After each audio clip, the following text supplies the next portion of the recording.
Bonsoir et bienvenue dans cette nouvelle édition d'Info Soirée. Voici le sommaire. Une adolescente victime d'esclavage moderne, tabassée en pleine rue par sa cousine hier soir. La scène, assistée par des habitants de sa région, a été filmée et partagée sur les réseaux sociaux.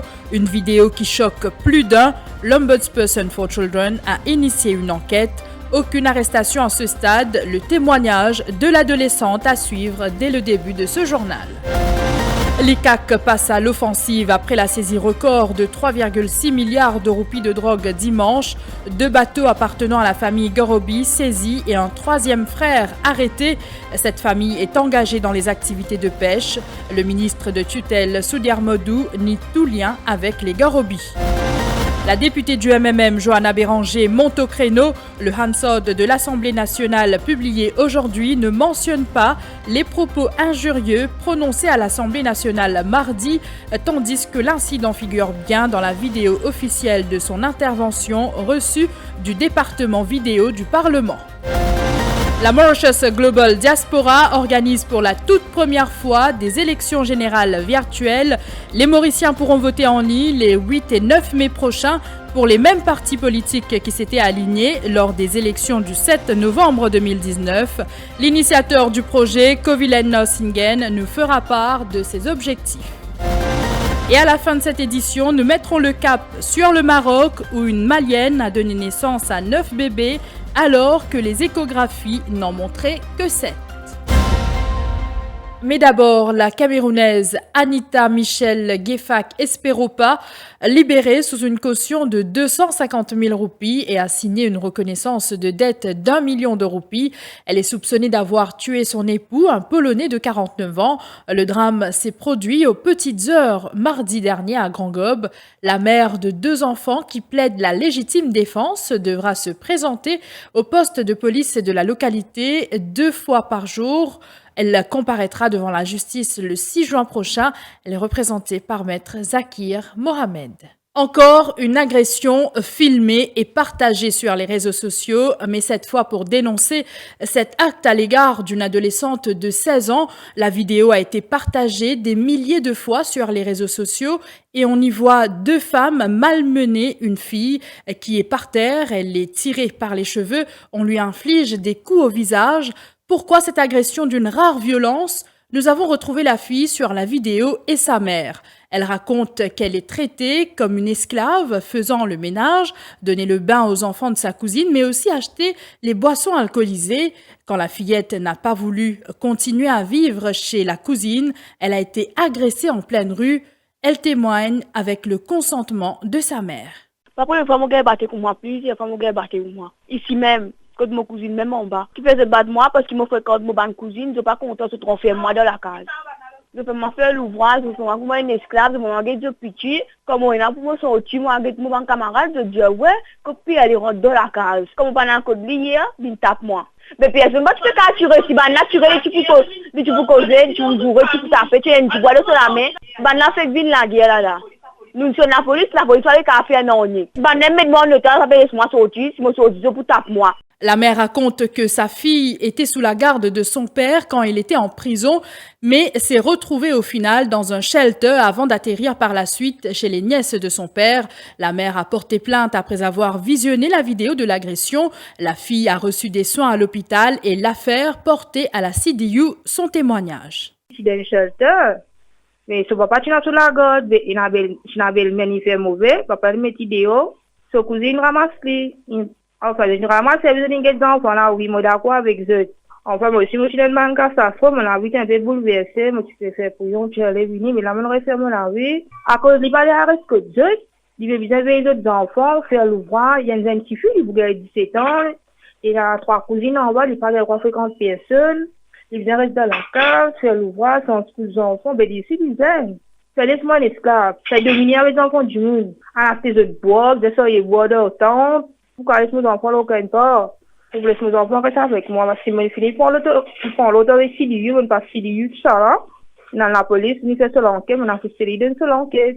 De son côté, l'Ombudsperson for Children a ouvert une enquête. Rita Venkatasammy s'est dit choquée par la violence sur la vidéo, mais également par rapport au fait que personne n'a porté secours à l'enfant. Son bureau suit cette affaire de près. Tracassé pour les enfants dans ce pays-là, parce que je suis là, c'était une mineure. Et devant autant de témoins, un adulte permet de battre les enfants, parce que la vidéo là, claire, hein, il nous peut trouver que ces enfants-là, ils battent, qu'ils gagnent beaucoup battre. C'est vraiment inquiétant comment nous sommes capables d'abuser les enfants et me tracasser pour ces enfants-là, parce qu'il y a de l'information qui est assez inquiétant, qui je peux régler pour battre encore. Et nous pouvons assurer la sécurité, nous faire le nécessaire, nous téléphone la police, nous écrire au Child Development Unit, mais il est bien important qu'ils sécurisent ces enfants-là. Et le stand de l'Ombudsperson dessus, c'est qu'ils enfants-là visent à une place of safety. Si ce maman est capable d'assurer qu'il peut donner une place of safety, ok, qui est avec la maman. Mais s'il n'est pas capable d'assurer ça, il est besoin d'un shelter qui personne ne connaît quotidienneté, parce que c'est sécurité avant tout là. Interrogé, la police affirme qu'il n'y a pas eu d'arrestation pour l'heure. Aussi à la une ce jeudi, les 3 frères Gorobi sous les verrous. L'enquête sur la saisie record de 3,6 milliards de roupies de drogue contient aussi le volet blanchiment d'argent et les 3 frères devront s'expliquer sur l'expansion fulgurante de leur business de pêche en seulement quelques années. Les 3 demeurent actuellement en détention policière. Ritesh et Niresh Gorobi ont été arrêtés par l'ADSU et leur frère Nitesh par l'ICAC. La commission anticorruption se prépare à auditionner d'autres membres de cette famille et les comptes de leurs 2 compagnies sont actuellement passés au crible. L'achat de plusieurs bateaux de pêche en très peu de temps intrigue chez Adjadou. L'ICAC est déjà en présence de plusieurs documents concernant les compagnies que géraient les frères Gorobi depuis 10 ans. Cela fait quelques années qu'ils ont fait l'acquisition de gros bateaux de pêche qui se rendent en expédition pour au moins 30 jours sur des bancs de sable. Alors qu'ils ont toujours fait état de pertes, leur source de financement pour leurs différents projets intrigue les enquêteurs. Ritesh Gorobi, qui est président d'une association regroupant des pêcheurs de bancs, a fait entendre sa voix à plusieurs reprises lors des conférences de presse. À ce jour, l'ICAC a déjà mis la main sur 2 hors-bords appartenant à cette famille alors qu'un bateau de pêche qui se trouve actuellement dans la rade de Port-Louis a été placé sous la garde de la National Coast Guard. Les 2 autres frères Gorobi, Nitesh et Niresh, ont été inculpés sous une accusation provisoire de blanchiment d'argent et la liberté conditionnelle leur a été refusée. Je vous le disais, les biens de la famille Gorobi passés à la loupe depuis l'arrestation des 3 frères. Nous apprenons ainsi qu'à ce jour, elle dispose de 5 bateaux de pêche enregistrés au ministère de tutelle. Ils sont enregistrés sous différents noms de sociétés. Shivani Venkatachelum Chinamen est avec nous. Bonsoir. Bonsoir Mélanie. C'est Ritesh qui est le premier des frères Gorobi à s'être lancé dans le secteur de la pêche en 2012, Shivani. Et oui Mélanie, Ritesh Gorobi a enregistré pour la première fois un bateau au ministère de la Pêche en octobre 2012, le Royal Phoenix. Il l'a fait en tant que directeur de la compagnie Babool & Sons Fishing Co Limited. Ce bateau a débuté ses opérations le 30 octobre 2012 et à ce jour, le permis de Ritesh Gorobi a été renouvelé au moins 12 fois. Le Royal Phoenix 2 a lui été enregistré auprès du ministère en 2014. Ritesh Gorobi commence ses activités pour ce bateau le 23 juin 2014. Son permis est tout aussi renouvelé chaque année de 2014 à 2021. En 2016, le bateau Challenger 1 fait son apparition, mais cette fois au nom d'un autre des frères Gorobi, Nitesh. Il est lui directeur de la compagnie Ocean Blue Fishing Co Limited et il entreprend ses opérations de pêche à partir du 21 novembre 2016. En 2017, Nitesh enregistre le Challenger 2. La dernière demande auprès du ministère de la Pêche date de novembre 2019. C'est le bateau Legacy au nom de la société Ice to Ice Fishing Co Limited dont le directeur est Ritesh Gorobi. Au ministère de la Pêche, on affirme qu'après de strictes vérifications, Ritesh Gorobi a obtenu son permis et c'est en 2020 que le Legacy a démarré ses opérations, Mélanie. Merci pour ces détails, Shivani. Et justement, le ministre de la Pêche, Soudiar Modou, met les points sur les i. Je n'ai aucun lien avec les Gorobi, affirme-t-il dans une déclaration à Radio Plus ce matin, après la saisie record de 3,6 milliards de roupies de drogue à Pointe-aux-Canonniers. Le ministre de la Pêche affirme qu'il les connaît comme opérateurs de la pêche semi-industrielle. Il dément tout favoritisme dans l'octroi de permis de pêche accordé aux Gorobi. Depuis 2012, les licences des Gorobi ont été renouvelées chaque année, même quand mon prédécesseur sœur, Prem Kunju, était là, dit-il. La famille Garobi, je n'ai aucun lien parenté, ni la famille. Je en tant qu'opérateur dans la pêche semi-industrielle. Je peux opérer depuis 2012, 2013. Avant mon venu, tout ce bon bateau déjà enregistré pour la pêche et je la pêche depuis 2012. Alors pour vous dire, aujourd'hui, qui jamais qui donnait, c'est maintenant qui donnait, c'est tout à fait faux. Au fait, tout ce bon permis là, comme on voudrait dire, c'est pas non seulement le ministre Kunju, mais mon pays depuis 2012, depuis ça, Garobi commence à rentrer dans la pêche depuis 2012. Zone gain PMI 2013, 2014, il y allait continuellement et même dans l'époque, mon prédécesseur, ministre Kunju. Alors, pénal, ça fait qu'il dit que le ministre Kunju prenne un permis. C'est pas vrai du tout. Et le tout pareil, même procédé pour lui, même procédé pour tout le monde. Pénal, aucun favoritisme dans un permis semi-industriel. Il y a-t-il un lien entre la drogue et le monde politique? Le sujet abordé cet après-midi sur Radio Plus.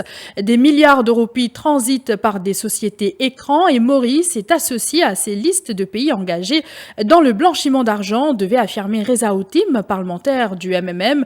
Une situation très grave en découle parce que le pays se retrouve déjà sur les listes grises. Extrait. Because milliards des milliards, hein? Même pas milliards des milliards. Et toute une association internationale ici à Sénégal, même, surtout par rapport à l'Afrique. Beaucoup cassent de pays souverains africains qui finit par sortir au lieu à l'aide de un pays africain, un pays en voie de développement. Je prends sa casse là, finalement, on retrouve ministre, député, président, jeunes enfants, il y a un château dans 4 coins du monde, alors qu'ils ont de population peut mourir de faim. La suite de ce journal après la pause.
Heartiest wishes from Vadilal on the auspicious occasion of Ramadan.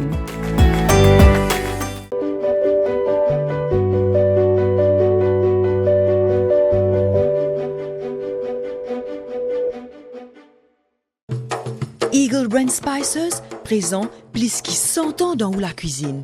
Beaucoup Mauriciens ont grandi en saban savela. Nous avons désenvoyé tes épices pour tout type la cuisine, pour tout ban Mauricien. Vous pourrez trouver nos ban produits à ban petit prix et dans tout ban supermarché et que la boutique Précotou. Eagle Brand, The Spice Master.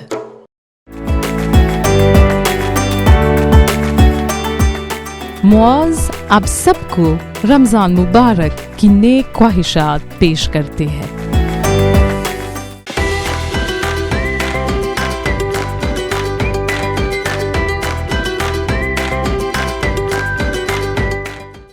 Pas d'erreur, c'est le sieur.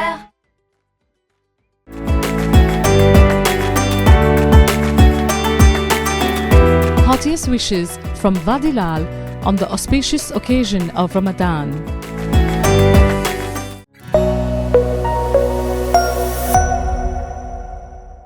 La polémique enfle autour des propos injurieux tenues à l'Assemblée nationale mardi dernier.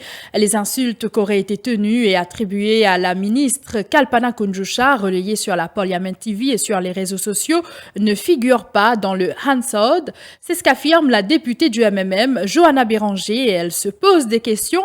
La version non révisée du compte rendu de la séance parlementaire de mardi dernier a été mise en ligne sur le site de l'Assemblée nationale. Johanna Béranger souhaite que des actions soient prises et ajoute qu'elle a été interrompue à plusieurs reprises lors des débats sur le Mental Health Bill, injustement. L'eau Hansard qui est disponible online depuis grand matin, nous sommes capables de trouver qu'il y a une insulte qui finit proférée dans le Parlement mardi dernier, pas apparaître là-dedans. Mais par contre, nous sommes capables de trouver qui tout ban interruption qui finit énorme pendant mon intervention, le Mental Health Amendment Bill, pas tient aucune raison valable. Quand le gouvernement amène un projet de loi dans le Parlement, les justement pour permettre à ban parlementaire pour venir de l'avant avec ban proposition pour apporter ban les autres amendements au projet de loi ou bien pour améliorer la situation concernant le sujet qui peut discuter. C'est ça qui nous appelle la démocratie parlementaire. Nous supposer capables et d'un ban débat civilisé. Donc, il est tout à fait normal qu'ils nous viennent de l'avant avec une proposition pour apporter les autres amendements au Mental Health Act, parce qu'il y a un amendement qui le ministre de la Santé fin apporté, reste très superficiel. Pas viennent régler le problème en profondeur. Rappelons que dans cette controverse, la ministre de l'Égalité des genres a porté plainte à la Cybercrime Unit et que le bureau du Speaker a initié une enquête interne et sollicité l'aide du Central CID dans cette affaire. La pétition électorale de Suren Dayal contre Pravin Jugnut au numéro 8 entendue en Cour suprême ce matin, les avocats de Suren Dayal ont objecté à ce que des amendements dans la défense de Pravin Jugnut soient apportés. Autre défendeur ayant fait une demande pour apporter des amendements, c'est la Mauritius Broadcasting Corporation. Les débats sur ces amendements ont été fixés pour le 17 et 18 mai. La Cour suprême a aussi arrêté une date, le 28 juin, pour que l'affaire soit entendue sur le fond. Une première pour Maurice, la Mauritius Global Diaspora organisera des élections générales virtuelles. Les Mauriciens sont appelés à se présenter une nouvelle fois aux urnes les 8 et 9 mai prochains. Les Mauriciens d'ici et d'ailleurs pourront y participer via un site web. Ils devront voter pour les candidats qui étaient dans la course pour les législatives de 2019. Les résultats seront proclamés le 10 mai prochain. Et ce soir, nous accueillons le président de la Mauritius Global Diaspora, Kovilen Norsingen, mauricien et consultant en droit basé en Angleterre. Bonsoir. Bonsoir Mélanie et merci pour donner l'occasion pour expliquer un petit peu sur l'initiative du Mauritius Global Diaspora. D'abord, pourquoi cette initiative de la diaspora mauricienne à l'étranger?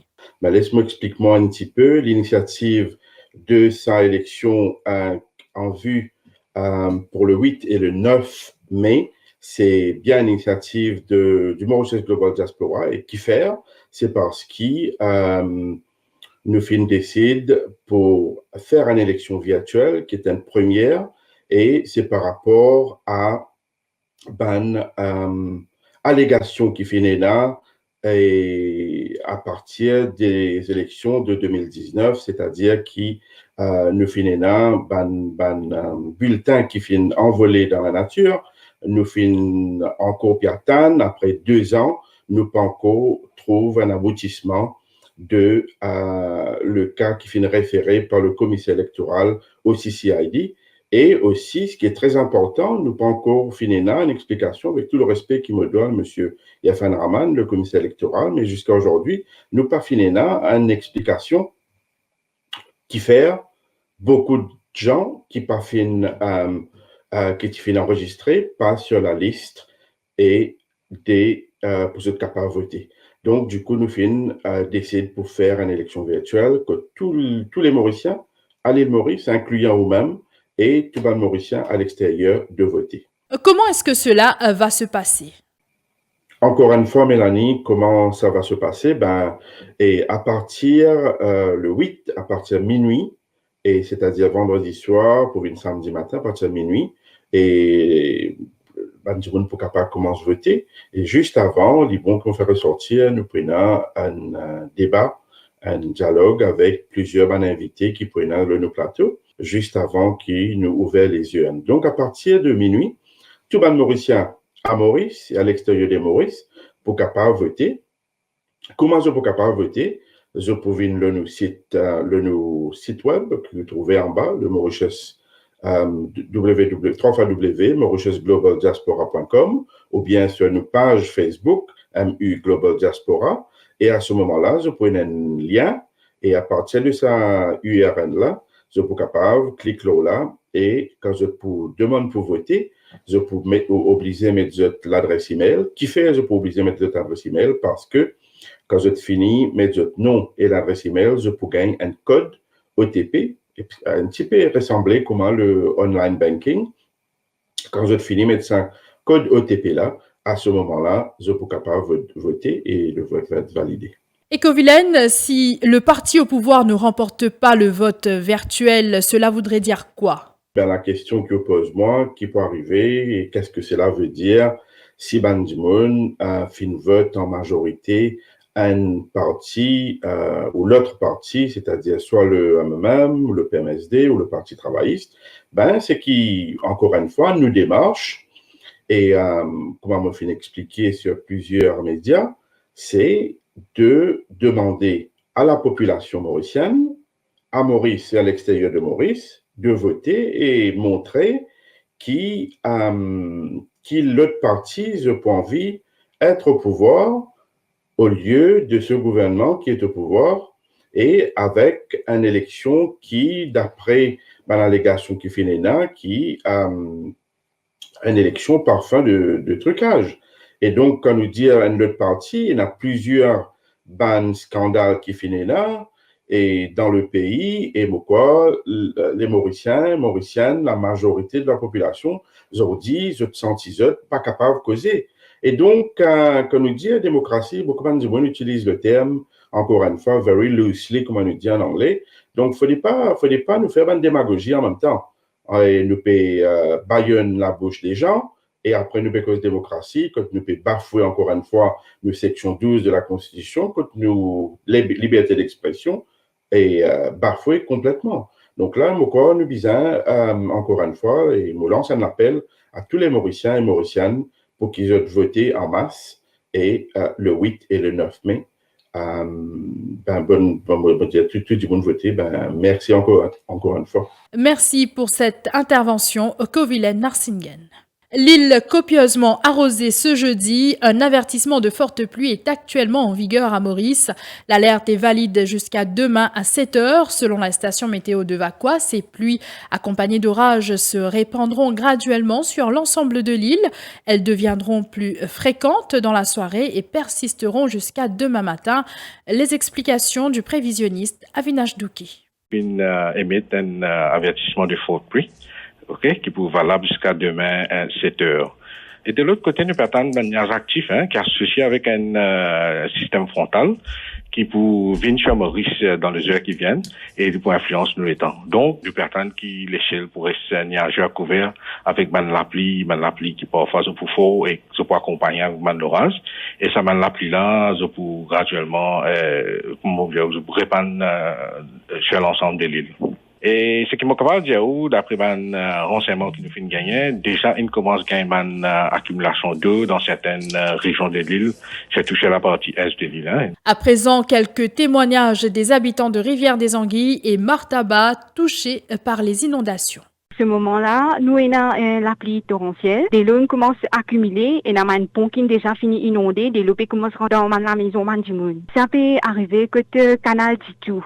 Ça, il trouve jeudi bois de Martaba. Man habitant là même qui ont téléphone moi et ils envoient moi une vidéo qui dit l'eau fini le chemin. Mais commence à rentrer que de mais ils ont déjà fini placement de bloc. Pour des l'eau là pas rentrer que de son dernière fois c'est fini man ministre c'est une inondation. Mais quand peine la pluie là on trouve maintenant fini. Mais j'étais là dans ce moment-là une inondation, pompe inondée, des l'eau commence à rentrer dans la maison. Et pour terminer cette édition, cette naissance multiple intervenue au Maroc, une Malienne malienne a accouché de 9 bébés mardi par césarienne au lieu de 7 annoncés par les résultats d'échographie faits au Mali comme au Maroc.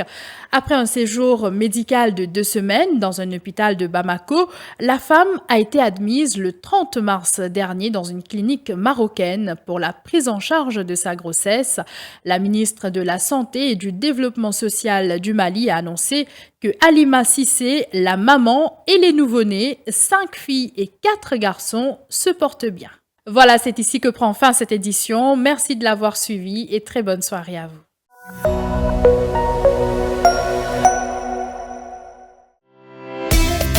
Vous pensez déjà à un succulent biryani pour la fête Eid al-Fitr aux pâtisseries turques Orange Blossom? Nous vous recommandons de placer vos commandes le plus tôt possible. Contactez-nous par WhatsApp au 5 818 6002 pour vos commandes de biryani et kabsa et 5 794 39 73 pour les pâtisseries turques. Adali, rue La Bourdonnais, Port-Louis.